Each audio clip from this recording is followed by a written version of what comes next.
In a stunning turn of events that has left the elite of Los Angeles reeling, the long-standing question of Steffi's parentage exploded into the open with the force of a freight train, forever altering the lives and loyalties of the Forrester family and their inner circle. It all began on a tense afternoon at Forrester Creations, where Ridge Forrester, his mind preoccupied with the delicate matter of Nick's imminent proposal to Brooke, received an urgent, life-shattering call from Finn. Steffi had been involved in a devastating car accident on the Pacific Coast Highway. Her sleek convertible crumpled against the guardrail, airbags deployed, windshield shattered. She lay bleeding, unconscious, the seatbelt cutting across her torso. Finn's voice, tight with urgency, demanded blood, positive, Steffi's rare type, and warned that the hospital's reserves were critically low.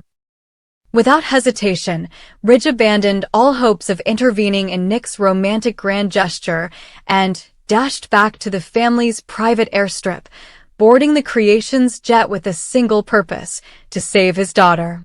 As the engines roared overhead, Ridge's mind raced through images of Steffi's bright smile, her defiant spirit, the countless nights spent overseeing her designs, watching her grow not just as a Forrester, but as a formidable force in fashion.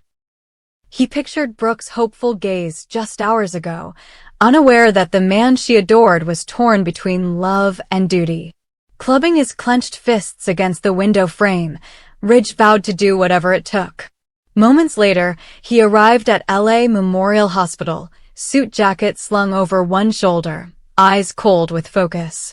Nurses ushered him swiftly to the trauma ward, cords and monitors, beeping a frantic rhythm. Finn, exhaustion, and fear etched into his features, guided Ridge to a private room where blood was drawn only to reveal the unthinkable. Ridge's blood type did not match Steffi's. Finn's professional composure snapped. He dropped his pen, mouth slack. Ridge stared at the blood bag in disbelief, the crimson fluid mocking him.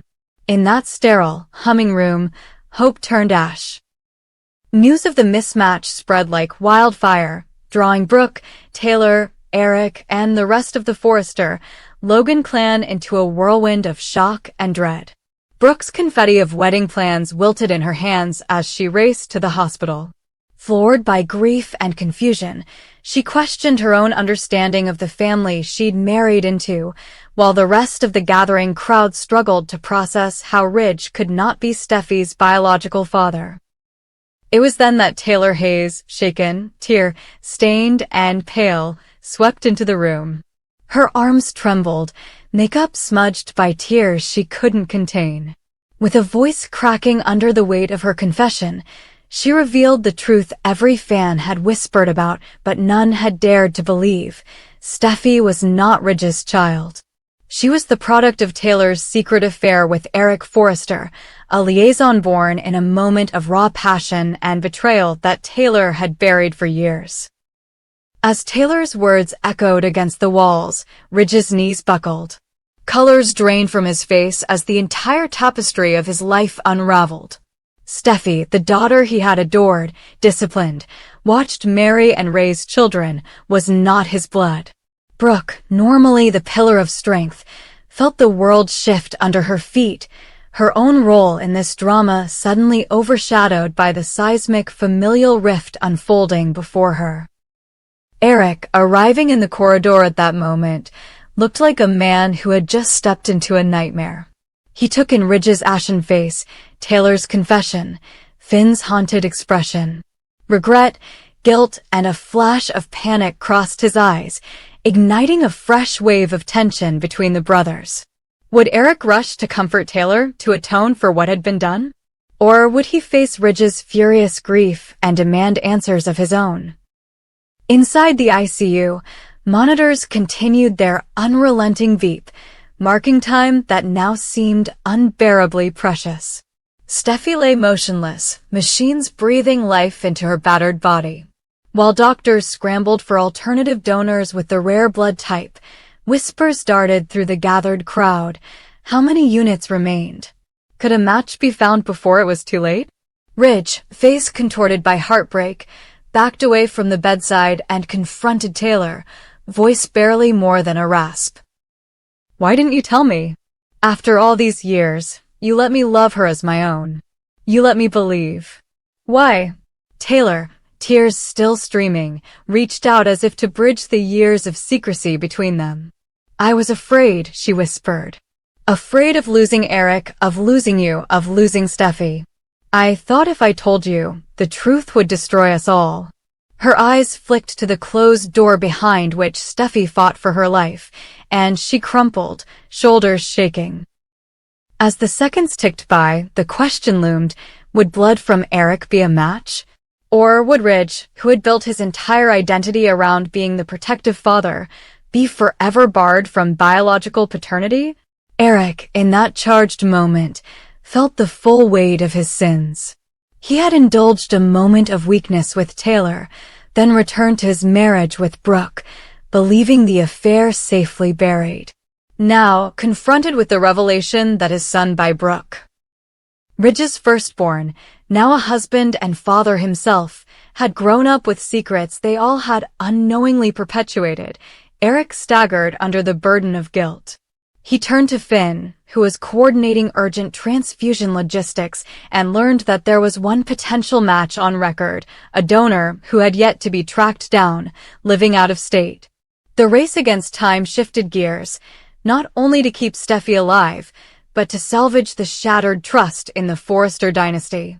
Back in Brooke's room, transformed from wedding suite to crisis command center, Nick paced, engagement ring heavy in his pocket, heart torn between love and responsibility. When he heard the news of Steffi's accident, excitement curdled into horror. Now he heard that Ridge's blood was useless and that his beloved Steffi might die. But even more, he felt the razor-sharp edges of this revelation carve through the bonds holding the family together. Sheathed in her white robe, Brooke stared at the polished hardwood floors, images of Nick down on one knee flooding her mind, now displaced by images of the woman who had risked her life on the very street where Nick had planned to declare his love. She realized that in this moment, Steffi, no matter whose daughter she was, needed every ounce of sacrifice they could muster. She found Ridge and Taylor in the hallway, locked in a grief-stricken embrace. Layering her arms around them, she whispered, "We'll get her through this. No secret, no betrayal. Nothing matters more than Steffi right now." While they clung together in shared anguish, Finn dashed out to the corridor on his phone, urgently coordinating with Red Cross centers and blood banks across California. 10 miles north in Ventura County, a donor registry alerted a match, a young man who, years ago, had registered at a high school blood drive. Finn's relief was palpable but tempered by the clock, traffic snarls, ambulance times, hospital protocols. Outside, the sky turned to dusk, shadows lengthening like fingers across the facade of the hospital. The wait could kill Steffi faster than her injuries. In the hallway, Ridge slumped against the wall, allowed himself a single moment of rage, hurling his jacket to the floor. "All these years, I believed she was mine. I loved her as my own," he whispered, the words barely coherent. Taylor pressed her cheek to his shoulder, offering what comfort she could give. "She's still our daughter," Taylor insisted, voice trembling. "She's the same girl who needed you." Moments later, an ambulance roared onto the helipad, paramedics wheeling in steaming coolers of O-positive blood. Ridge, Taylor, Brooke, and Eric gathered around Steffi's bed as Finn, in full scrubs, prepared the first bag for transfusion. Ridge gripped Taylor's hand as the first crimson fluid entered the foreline. Outside, the corridors filled with other loved ones, Liam and Hope, alerted to the emergency, stood by, their own fractured pasts set aside by the urgency of Steffi's life hanging in the balance. The transfusion began, and the monitors steadied, the beeping smoothing into a less frantic pulse. Doctors exchanged nods. The match was perfect. In that brief lull, relief washed over the gathering crowd like a slow tide. But for Ridge, The knowledge that he was no longer Steffi's biological father hovered like a dark storm cloud, a truth that would redefine every memory, every Christmas morning, every whispered bedtime prayer they had ever shared.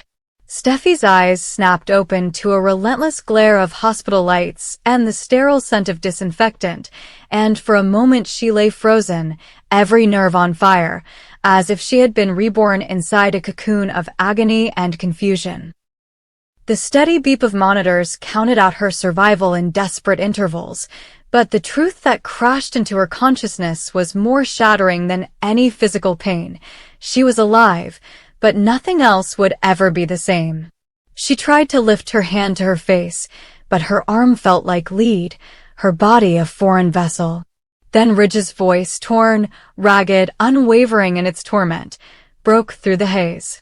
"Steffi, you're awake," he whispered, and relief flickered in his eyes before vanishing in the same breath as his next words. "There's something you need to know." Her brow furrowed as she summoned the strength to sit up, her gaze sweeping over the gathered faces. Taylor, cowering against the wall, eyes swollen and vacant. Brooke, clutching Ridge's coat sleeve as though it were her lifeline. Eric, rigid at the edge of the room, guilt etched into every line of his face. And then Ridge spoke again. The words dropped like stones into a still pond. "You're not my biological daughter." The walls seemed to tilt, the beeping slowed, and in that instant Steffi felt the floor drop out from under her. The world she had known, its joys and triumphs, its late night design sessions, and the pride in her father's eyes crumbled. Her breath caught in her throat, tears pooling as she tried to swallow the lie she had lived for 30 years. Taylor stepped forward, voice cracking under the weight of confession, and painted the unbearable truth. In a moment of passion years ago, betrayed by her own heart, she had lain with Eric, and the child born of that secret union had been passed off as Ridge's. "I was afraid," Taylor sobbed. "Afraid you'd hate me, afraid you'd leave, afraid I'd lose you all." But her fears paled beside the tsunami of betrayal that ripped through Steffi's mind. How could the mother she had worshipped, the father she had adored, have woven this deception so tightly that it blinded them all? Rage and grief warred in her chest, every breath a struggle. She turned to Ridge, her eyes blazing, searching his face for anger or solace, anything but indifference, and found only heartbreak mirrored back at her. His hands trembled as he reached out, but Steffi flinched, her heart splitting open. As the realization sank in, all she could hear was the thud of her own pulse in her ears, drowning out the doctor's murmurs and the frantic shuffling of nurses scrambling to stabilize her blood pressure. For a fleeting moment, she wondered if she could bear this wound any more than the one that had nearly killed her, but a sob tore free as she slumped back against the pillow, her body and spirit battered beyond measure. While Steffi lay in a haze of betrayal and confusion, the shockwaves of Taylor's confession tore through the Forrester world, colliding with the fragile marriage of Donna and Eric and setting their relationship on uncharted terrain. Only hours earlier, Donna had arrived at the hospital believing she was rushing to support her stepsister in crisis. Instead, she found herself perched on the edge of a revelation that threatened to obliterate every promise she had made to Eric. As the truth spilled out in the hushed corridor, Eric's indiscretion with Taylor, the child he had fathered in secret, Donna's carefully constructed world fractured. She paced outside the ICU in a white silk robe she had hastily slipped on, the soft fabric a cruel reminder of the intimacy she had shared with the man she loved.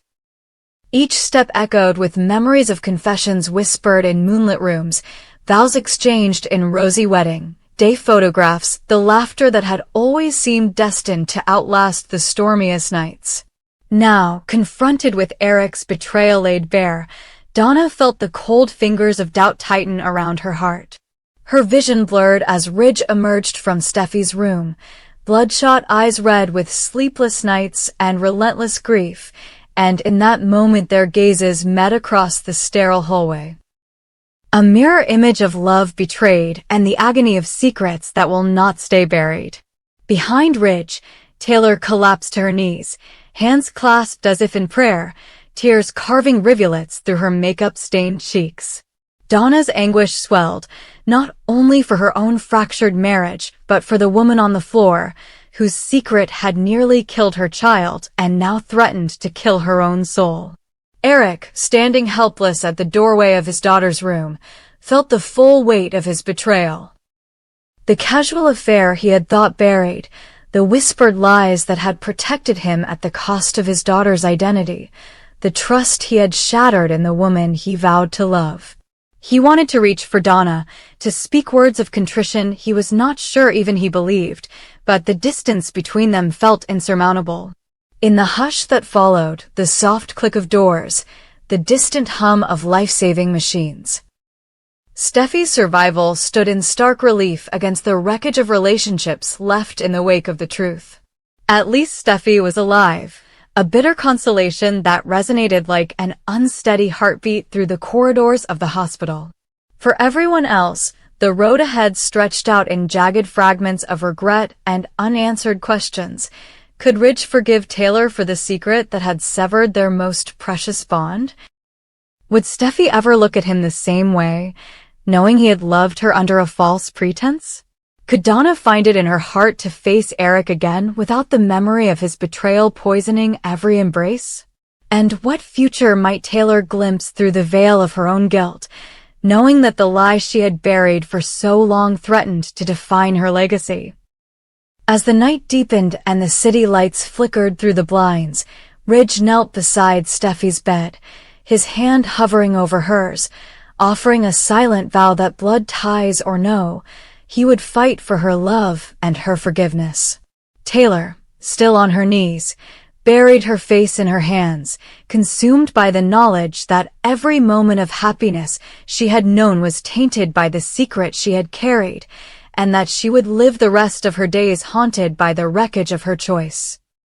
Brooke stood behind them both, determined to be the anchor that did not let anyone sink entirely into despair. And Donna, wrapped in her robe, finally lowered her trembling shoulders, steeling herself for the confrontation she knew must come, even as her tears fell unchecked.